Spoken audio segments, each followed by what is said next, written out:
وہ ہے مہنگائی کا طوفان، IMF کا نیا منی بجٹ، اور جس طرح کہ ہم جانتے ہیں صدر عارف علوی صاحب نے بھی منع کر دیا آرڈیننس لانے سے. پھر آج جو ہے اجلاس بلایا گیا ہے سینٹ کا، پارلیمنٹ کا. وجہ یہ ہے کہ IMF نے کہہ دیا ہے کہ پیسے ریلیز کرنے سے پہلے مجھے کام چاہیے، امپلیمنٹیشن چاہیے، نو ڈیل وداؤٹ امپلیمنٹیشن.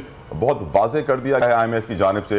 اسی لیے اب وزیر خزانہ بھاگ رہے ہیں اسمبلی کی طرف، سینٹ کی طرف، جلدی جلدی قانون پاس کرایا جائے، شام کو پریس کانفرنس کر کے اعلان کر دیا جائے کون کون سی چیزیں بڑھائی جا رہی ہیں تاکہ IMF اپنی قسط جاری کر سکے. کیونکہ ہم جانتے ہیں کہ 31 جنوری سے 9 فروری تک پہلے ڈائیلاگ اسلام آباد میں چلتے رہے، اب وہاں پہ آن لائن مذاکرات جاری ہیں، اور واضح کر دیا ہے کہ پہلے کام کرو. یہ ہمارا 23واں پروگرام ہے، 9واں اس کا ریویو ہے، اور ہم یہ جانتے ہیں کہ 23 پروگراموں میں سے صرف ایک پروگرام تھا IMF کا 13 سے 16 تک کا جو ہم نے پورا کیا تھا. IMF ہماری باتوں پہ یقین ہی نہیں کر رہا. وہ کہہ رہا ہے یہ وہی وعدے ہیں جو کبھی پورے نہیں ہوں گے، آپ ہمیشہ جھوٹ بولتے ہیں، ابھی پھر سے جھوٹ بول رہے ہیں. وزیر خزانہ ہر ہفتے چینج ہو جاتے ہیں. اسی لیے ٹرسٹ ڈیفیسٹ ہے اس وقت IMF اور پاکستان کے درمیان کہ بھائی کر کے دکھاؤ، باتیں بہت ہو گئی ہیں. اس لیے ہی ہمیں اتنی مشکلات کا سامنا ہے کہ اس بارے میں مزید بات کریں گے. زلفی بخاری ہمارے ساتھ موجود ہے، رہنما ہے پاکستان تحریک انصاف کے، ان کو ویلکم کہیں گے. زلفی بخاری صاحب یہ بتائیے گا کہ ویسے IMF کی شرائط پر عمل کرتے ہوئے ٹیکس لگانے کا فیصلہ تو ہو گیا تھا، تو صدر کی جانب سے آرڈیننس سے انکار کی کیا وجہ سامنے آتی ہے؟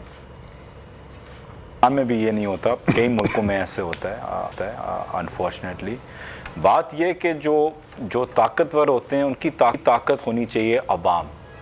مسئلہ یہ ہے اس وقت پاکستان میں کہ جو اس وقت طاقت میں ہے یا پاور میں ہے ان کی طاقت عوام نہیں ہے، کیونکہ وہ عوام کے مینڈیٹ سے نہیں آئے اور وہ فیصلے کر رہے ہیں. تو وہ بیسکلی اینٹی عوام اور اینٹی پبلک، بغیر کسی مینڈیٹ کے یہ فیصلے کر رہے ہیں، وچ دین گوز اگینسٹ آپ کے پورے نیشنل انٹرسٹ میں، بیکاز نیشنل انٹرسٹ آپ کا وہاں ہوتا ہے جہاں آپ کی عوام کھڑی ہوئی ہو.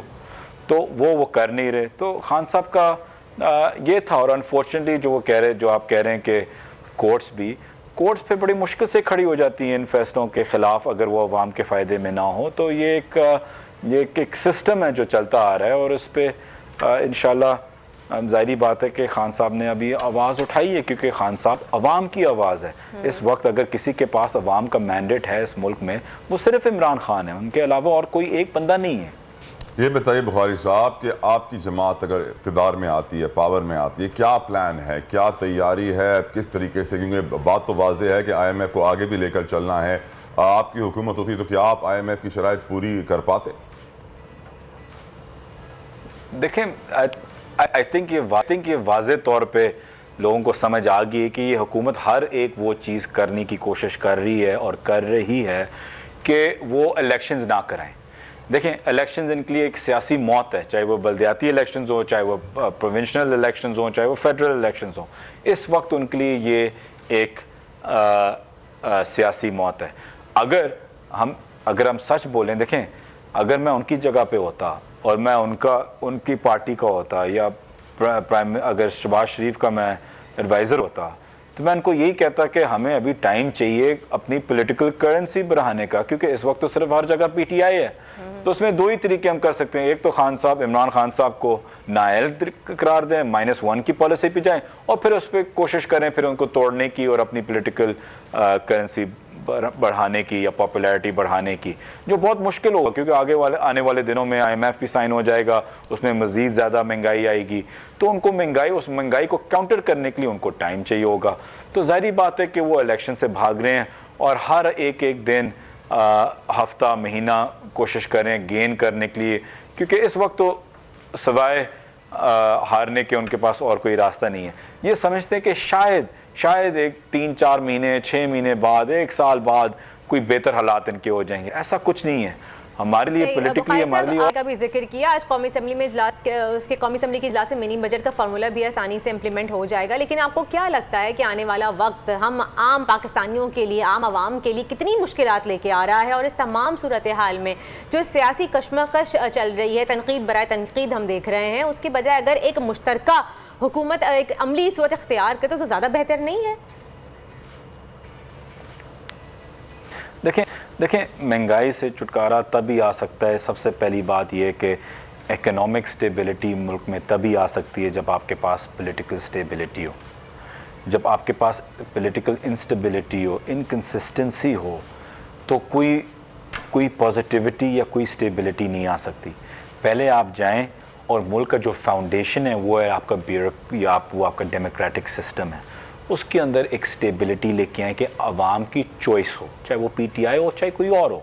عوام کی چوائس جب آ جائے تو پھر آپ کو عوام کو اعتماد میں لینا ہوتا ہے اور بتانا ہوتا ہے کہ یہ ہمارا 6 مہینے کا یا 8 مہینے کا 9 مہینے کا سال کا پلان ہے, اور اس پلان کے مطابق یہ چیزیں ہوں گی.